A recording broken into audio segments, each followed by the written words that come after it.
Good morning, everyone. I want to thank you all for being here today.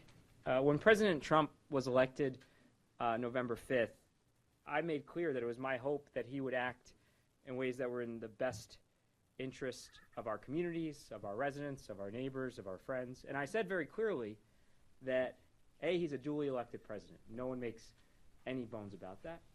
And B, he's entitled to enact a policy agenda that he sees fit for the country. But at the same time, I made it equally clear that as the Attorney General of the state of New Jersey, I would stand up for the rule of law and for the rights of our residents.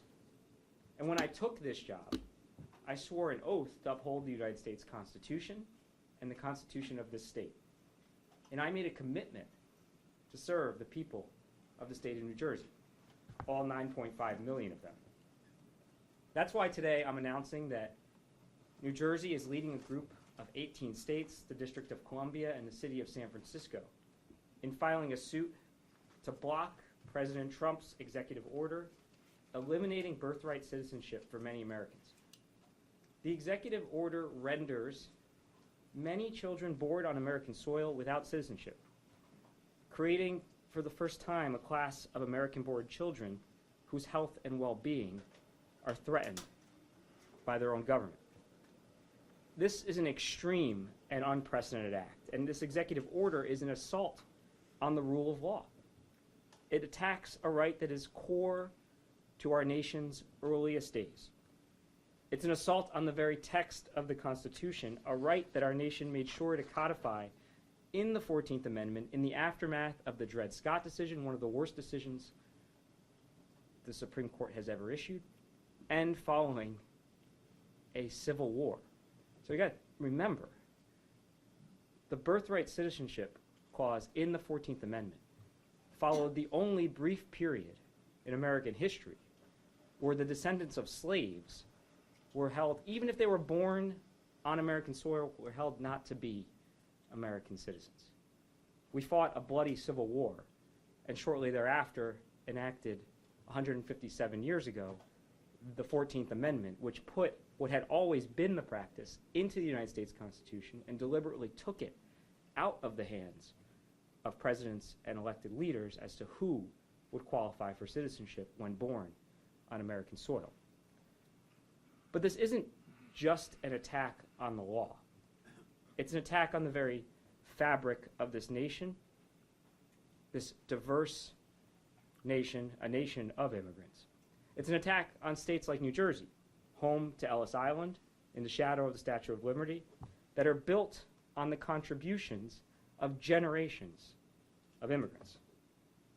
So many Americans who have poured blood, sweat, and tears into serving and defending this nation, including attorneys in this office, our law enforcement officers, military service members, our educators, our firefighters, our neighbors, our friends and families are themselves immigrants or are children of immigrants.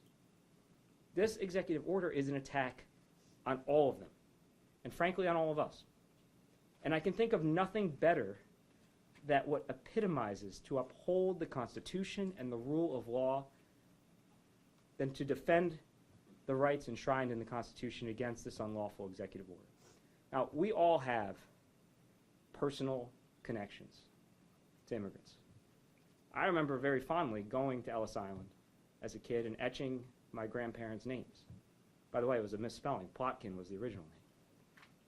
And then I stand here in Newark, where my family came, I'm sure never imagining that one day, a few generations later, I would be defending their very right to have that American experience. This is a state where my in-laws came from China. Ironically, we're going to talk about Wong Kim Ark. My father-in-law is from the same part, countryside of China that Wong Kim Ark was from. Opened a business here. For 30 years, operated that business 364 days a year. Raised my wife and her brother, both of whom first-generation American-born citizens, who now is raising my two children just a few miles away from where those same grandparents raised my parents. That's the story of America, and everybody has a connection to that. And so when we talk about immigrant communities, when we talk about who these people are, we need to remember that they are all of us. They're not some people far away who we can demonize. They are all of us. They are who we are as a nation.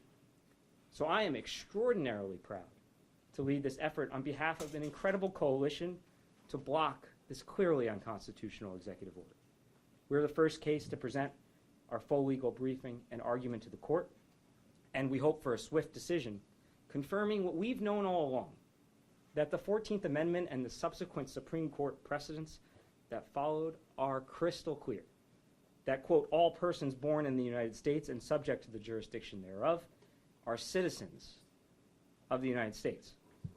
There's no question that a child born in the United States to non-citizen parents are, quote, subject to the jurisdiction of the United States. We know it, again, from Wong Kim Ark, an 1898 Supreme Court case that forcefully rejected the position that the executive order now advances today, one that has been repeatedly accepted by the Supreme Court in the 125 years since, and which no president, Democrat or Republican, has challenged since the Civil War.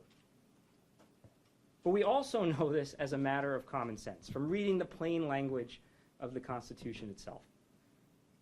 And we know that the executive order would wreak havoc and chaos.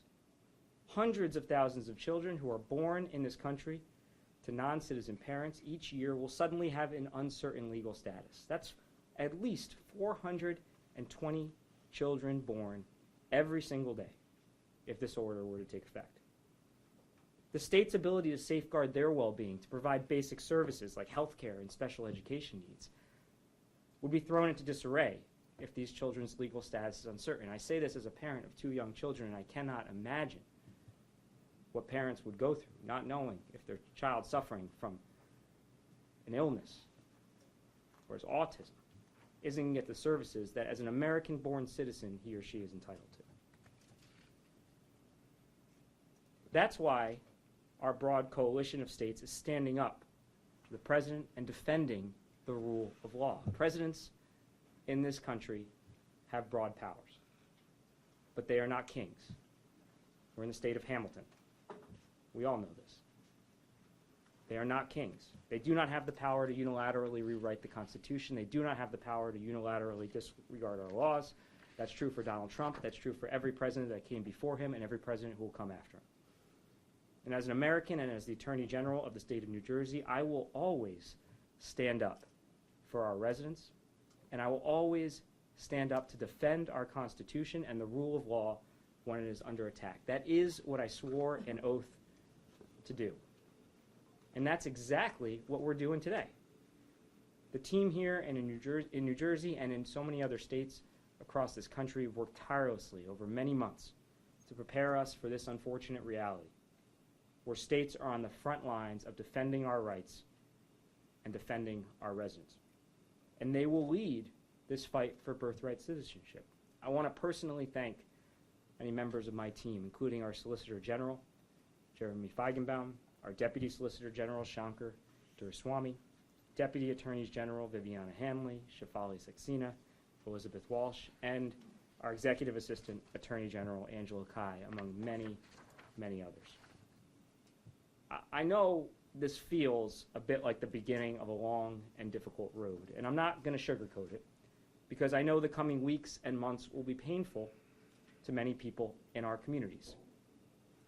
But I say this to everyone who might be afraid right now, for themselves, for their children, for their neighbors, their classmates, their friends, their loved ones, or even just strangers who they happen to emphasize with based on a shared American experience. As your Attorney General, I'm never going to back down from a fight when it means we're standing up for the rule of law. I'm never going to back down from a fight to stand up for the rights of our residents that are protected in our nation's foundational documents. State attorneys general fought back during the first Trump administration and were successful 80% of the time in suits against that administration. That was a historically unprecedented rate of success, and it was because the first Trump administration violated the law at a historically unprecedented rate. And it's because of these fights that people in this country are safer from gun violence, that they still have access to reproductive health care, that our kids breathe clean air and drink clean water. These are not abstract concepts. As a case in point, New Jersey has been fighting for dreamers in court for over 6 years. Dreamers who only know this country, who run businesses here, who pay taxes here, who raise, yes, American-born children here. And in 2018, when the federal administration under then President Trump did not defend DACA in court in a challenge from the state of Texas, New Jersey was the sole state to intervene to defend the program. Just this past Friday, 6 years later, we're still litigating that case. The famously conservative Fifth Circuit issued an important partial victory. Didn't agree with us entirely on the merits, but it narrowed an injunction issued on the DACA program to the state of Texas. So what does that mean? It means for the 49 other states, for the millions of people who benefit from the DACA program and their American-born children, from the tens of thousands of current and future DACA program participants in New Jersey, that program still exists. And this fight and so many others are not over. We're not going to let up and be afraid of standing up for the rule of law, no matter how hard it is, no matter how long the road may be. And we started taking action even before President Trump took office last week. You may have seen that last Wednesday I announced that New Jersey was leading a coalition of 14 states to intervene in a lawsuit to defend Dreamers' right to access the Affordable Care Act exchange. I also led a coalition of more than a dozen states to intervene in 2 different lawsuits defending ATF rules that are common sense gun safety rules. Common sense, things like prohibiting the sale of forced reset triggers, which will allow you to turn a semi-automatic weapon like an AR-15, the weapon of choice for many mass shootings, into a fully automatic machine gun. Or closing the gun show loophole, another rule that we're defending, so that people can't go across state lines, walk into a gun show, purchase a firearm without a background check, and come across into New Jersey and wreak havoc. These are the types of things we're talking about, defending. These are not partisan or political fights. These are about defending the rule of law and defending the rights and safety of our residents. And so, just as we vigorously defended DACA, just as we said we're going to fight for common sense gun safety laws in a state, by the way, that's had 2 record years running of the lowest number of shootings we've ever had, we are prepared and we are going to vigorously defend birthright citizenship and our American and New Jersey values, values that have been enshrined in the Constitution for 157 years, values that have been part of our nation's fabric for centuries. Thank you, and I'm happy to take any questions. Yes, the President's action is using language subject to the jurisdiction of thereof, which you actually mentioned, meaning that the person who gives birth in, say, the United States must have allegiance to this country, right? Can you explain that a little bit more? And does that mean that this could go and, it could turn into a bill? What avenue would the President have? Because it's obviously an executive order, it's not law. Is there an avenue that can be taken using that language? I don't know if you can explain to me. Can you explain why the action can lawmakers devise a bill to actually change the 14th Amendment? No. So first of all, the precedent is clear. As I said, children born in America are clearly subject to the jurisdiction of this nation and are clearly entitled to birthright citizenship. That's been upheld in multiple Supreme Court decisions. It's been part of the nation's fabric for centuries. The only exception to that was post-Dred Scott, right before the Civil War, which we, again, fought a civil war for, and then promptly after the Civil War said, we're going to make sure that this never gets confused again. We're going to put it in the Constitution of the United States. The reason why you put something in the Constitution, the reason why we talk about rule of law, this is not an abstract concept. It's so that a president, Congress, the majority cannot simply change a right on a whim. This is a right that was codified in one of the most important amendments ever codified in our nation's nearly 2.5-century history. And the president cannot, with a stroke of a pen, write the 14th Amendment out of existence, period. Justice Thomas has often questioned the constitutionality of that amendment and wants to revisit it, do you believe the CEO is a vehicle for that to occur? Well, first of all, he's one of 9. And second of all, I think for so-called textualists, the text of this amendment is quite clear. And we believe our arguments, which again have been upheld repeatedly by the Supreme Court, are enshrined in the Constitution, have been part of the practice since our nation's founding. We believe clearly we'll be successful in court. We wouldn't have brought this case. Again, the prism through which we're looking at every one of these actions is not whether I disagree with it. It's whether it violates the law, whether it hurts our residents. And the answer in this score is clearly that we are right on both. So what can we expect that would happen? I mean, it was supposed to be effective in 30 days, and then you have all these legal challenges, so it's up in the air whether it's going to take effect or not, the executive order. The other question I want to ask you is, what about the Department of State? Are they going to stop issuing like birth certificates? What, can you explain a little bit about that too? Well, the Secretary of State is one of the defendants in this case. We're seeking a preliminary injunction. The order, as you note, takes effect 30 days from signing. We're seeking a preliminary injunction. We hope the court will act swiftly to prevent this order, which is clearly unlawful and unconstitutional, from ever taking effect. How will you address President Trump's directive that local law enforcement must cooperate with ICE? Yeah, I mean, look, we're looking at every action the president took yesterday. I'm the chief law enforcement officer of the state. I care deeply about public safety. And again, I would put our record up against states that maybe not be joining this lawsuit. You're 6 times more likely to be shot and killed in Mississippi than you are in New Jersey, by the way. So I'll save their lecturing about public safety for another day. But let me be clear about something. We already cooperate with federal law enforcement on a range of issues. If you're a murderer, no one is getting protected. That is a complete lie. So I have to see what the president's order means in practice. But here's one thing I know. Law enforcement wants to be breaking up shootings and going after gang members and stopping auto theft and burglaries. What they don't want to do, I'm sure, is breaking into somebody's home who's committed no crime, ripping their American-born children away from them so that they can send those American kids back to a country they've never been to. That's not what law enforcement signed up to do. I have 2 questions. I'll start with the simple one. Do you have any idea how many New Jerseyans would be affected if this did go into effect? We have those numbers. Chairman, do we have any numbers in the brief? We can get you them after. Okay. Yeah. Would it And- be, oh, sorry, go ahead. No, that's okay. I just have a second question. We know that it's, again, I said hundreds a day are born in this nation to non-citizen parents. And so you'd have thousands and thousands of kids over the course of the year that would be thrown into this limbo status. Again, the order doesn't say what they are. It just says what they're not. And what's support from the governor's office look like on this? And I'm curious because Murphy already reached out to Trump about congestion pricing we saw yesterday. So I guess what's your reaction to him, reaching out about congestion pricing amid executive orders that, are challenging birthright citizenship? Yeah, I'm not going to comment on any specific thing, but look, the governor, just as I have said, we will be happy to work with the administration where we agree.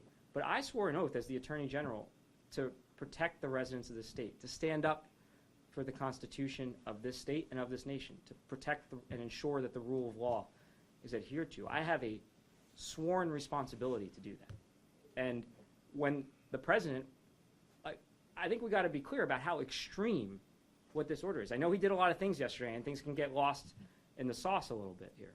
But he signed an executive order that, if allowed to stand, would rewrite the nation's Constitution for the first time in our nation's history.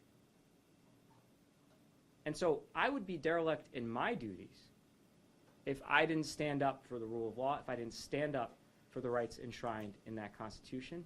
And I'm not going to hesitate to do that. If, Chairman, we're speaking about executive orders. We have a lot of New Jerseyans who are capital rioters, who are defendants. Yeah. Can you speak to what may be happening to those people from New Jersey and their prosecutions? Yeah, look, I said yesterday, that's a deeply, deeply disappointing, disconcerting, devastating order to see people who conspired to and did, in fact, undermine the democratic process, taking violent acts resulting in a New Jersey New Jersey born bred law enforcement officer losing his life. I don't have any comment about what we do, but the act itself, I think, furthers folks' cynicism and distrust in government, that government somehow exists and doesn't work for us, that it protects a privileged class because of who you are politically. That's not the way the criminal justice system is supposed to function. And I've been very clear. I was clear that I disagreed with some of President Biden's pardons. I was clear that I disagreed with the January 6th pardons. The criminal justice system needs to function separate and outside of politics. If this birthright citizenship EO does go through, it is not adjourned, what does it create citizenship-wise for the human beings that are born afterwards? Are they stateless citizens? What's the sea they're swimming in? I think that's probably a question better directed at whoever drafted this order, but I'm confident this order is never going to take effect because it's so clearly unlawful and unconstitutional, and we're going to do everything we can to make sure that happens. Does it affect, does the order affect kids born 30 days after it's implemented, or is it not kids in the past, right? Yes, it's prospective. Okay. I think even this administration knows they couldn't yank citizenship away from millions of people who got it through birthright. But make no mistake, just because these children aren't born yet doesn't make the action any less extreme. If this order were to take effect, it would be an unprecedented act undermining the rule of law by a single president, one of the most unprecedented acts undermining the rule of law by a president in our nation's history. So there were a lot of executive orders that were signed yesterday. Is there anything else that caught your eye that, might want to hint at suing over next? Did a lot of late night reading last night, as did our team. Look, you got to hand it to the president. He's been pretty transparent. He's been pretty upfront with the American people. What he said he was going to do is largely what he did. Very little in there, I'd say, was surprising. There's a reason why we're filing this case less than 24 hours after he issued the order. We were prepared. And again, my role is not to fight for the sake of it. I don't wake up every day dying to sue the administration. I don't. Our goal is to protect the rule of law and protect the residents of this state. And you can see here, this is an egregious example of an unlawful act. But rest assured, we are looking at everything the president does, just as we would look at anything any administration does to make sure they're not violating the law and not hurting our residents. If it's an uphill battle, like you mentioned, this has never happened before, it might not happen again, and he's not able to accomplish, the purpose of the executive order. What is he trying to accomplish? What? Is it fear? Is it, telling people not to come here? What is your take on it?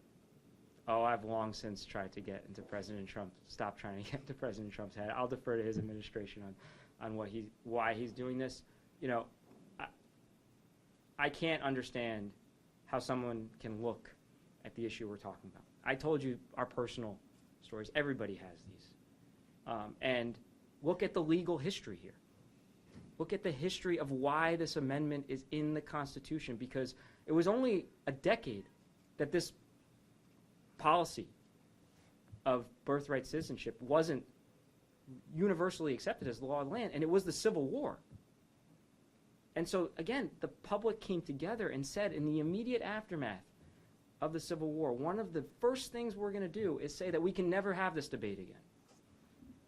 That descendants of slaves and every other child born on American soil is an American citizenship. The debate was settled, and the Supreme Court has repeatedly said the debate is settled. So I can't pretend to know why they're doing this. But we're prepared to make sure that it never sees the light of day. Thank you. I guess last question, we see that there's ICE raids kind of looming in Chicago and other cities. Are there any fears about what that could look like in New Jersey, and how would your office respond if there are, ICE raids in major cities? Yeah, as I said earlier, we're going to monitor and see what happens. Again, we already have a lot of cooperation with the federal government. We have clear rules of the road. We'll see what happens. But we're going to take everything in stride rather than respond to potential hypotheticals.